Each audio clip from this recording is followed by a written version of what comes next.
The views expressed in this blog are hosted on my own website, are strictly personal, and do not reflect the views of any organization.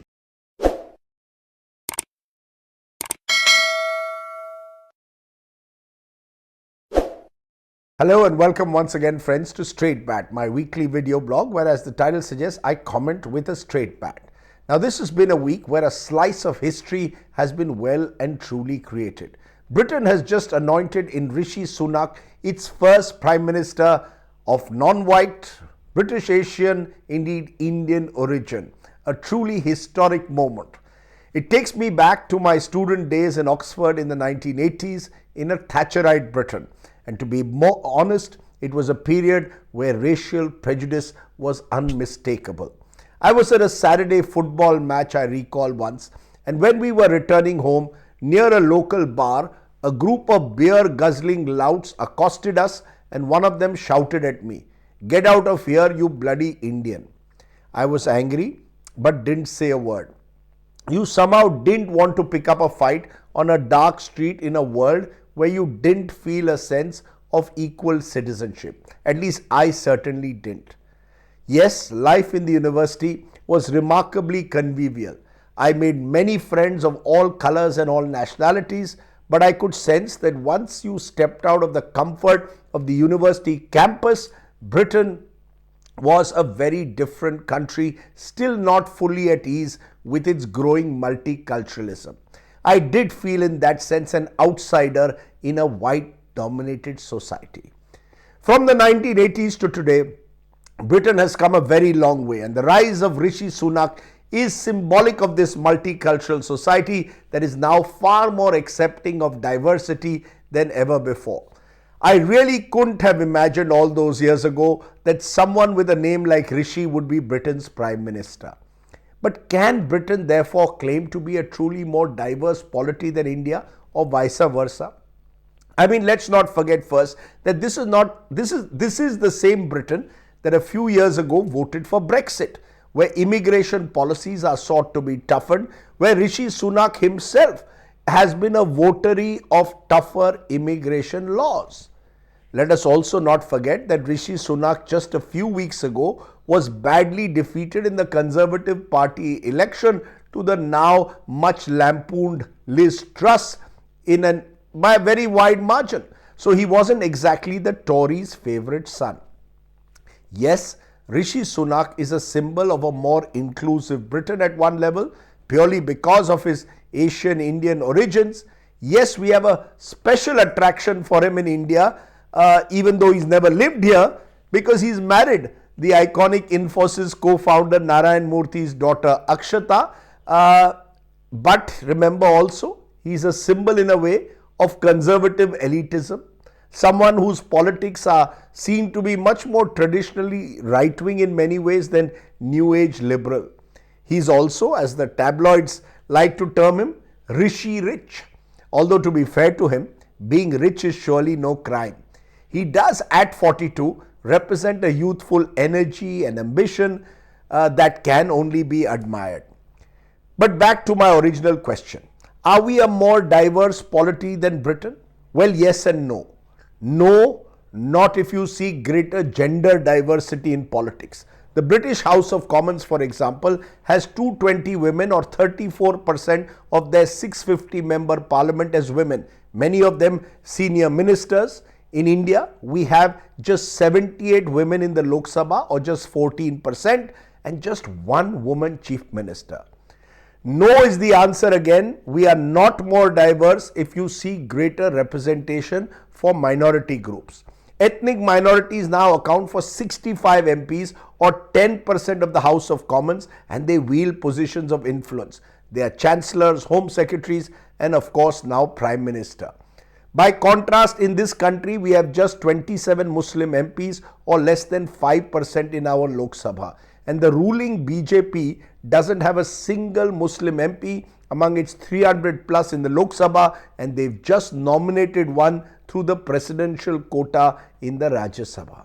Yes, we've had a Sikh Prime Minister and a Sikh President, 3 Muslims as presidents, two Dalits as presidents.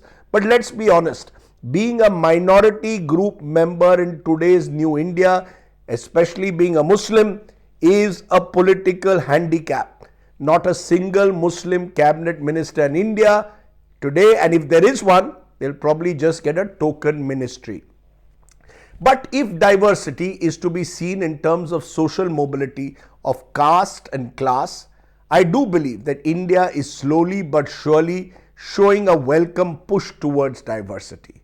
Our Prime Minister Narendra Modi ji is an example of this changing dynamic in a way. Son of a tea seller from a small OBC community of Gujarat who's risen to the highest office in the country. The new Congress President Mallikarjun Kharge is another good example. Son of a mill worker from a poor Dalit family, he's won 9 assembly elections, 2 Lok Sabha elections to become the President of the Congress. And in Draupadi Murmu, we have an Adivasi woman from a small village in Odisha who is our President. When the early years of Parliament were dominated by upper castes, many of them English speaking, the new Parliament has more regional language speaking politicians, many of them from OBCs, SCs and STs. We certainly in that sense have a much more representative Parliament than ever before, although the declining number of Muslim MPs in particular should make us all pause and think. Are we also a more Hindu majoritarian country than ever before? Sadly, I do think we are. But here is why I still live in hope. In 1995, I was in Lucknow when Mayawati was sworn in as the first Dalit Chief Minister of India's most populous state. The mood that day in the corridors of power was something I will never forget. It was somber. Many of the netas and bureaucrats, most of them upper caste, who had traditionally dominated the politics of UP, were unusually silent.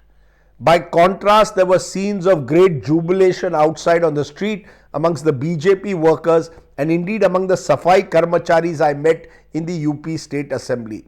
I remember one of them telling me how he finally felt a sense of dignity and equality. हम डरते थे sir किसी अफसर से बात करने में, अब हम नहीं डरेंगे, बहन जी हमारी नेता चीफ मिनिस्टर बनी है. We are no longer afraid. Our Behenji Mayawati ji has become the chief minister. We can speak now to officers. Yes, my friends, it is my view that the ascent of Mayawati to the UP chief minister's chair was a seminal moment, one that came 27 years before Rishi Sunak occupied 10 Downing Street. Yes, I will readily concede that Mayawati failed, or should one say, was devoured by the very revolution that she and her mentor Kashi Ram created.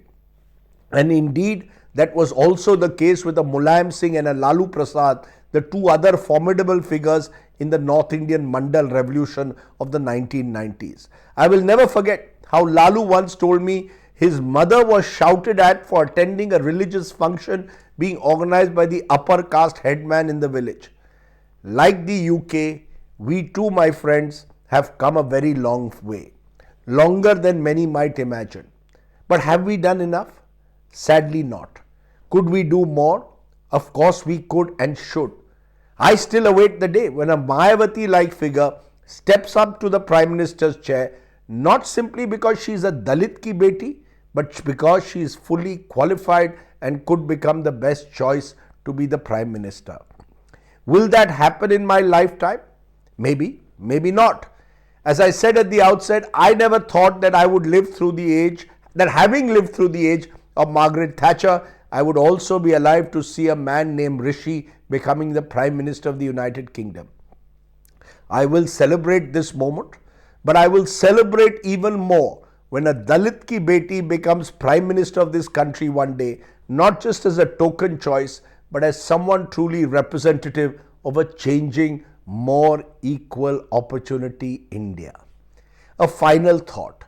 Many of those who are today celebrating Rishi Sunak as British Prime Minister and as a symbol of a more inclusive and diverse Britain were amongst the people who scathingly attacked Sonia Gandhi for her foreign origins when she took over the leadership of the Congress party. Celebrating multiculturalism, my friends, cannot be a selective exercise. Think about it.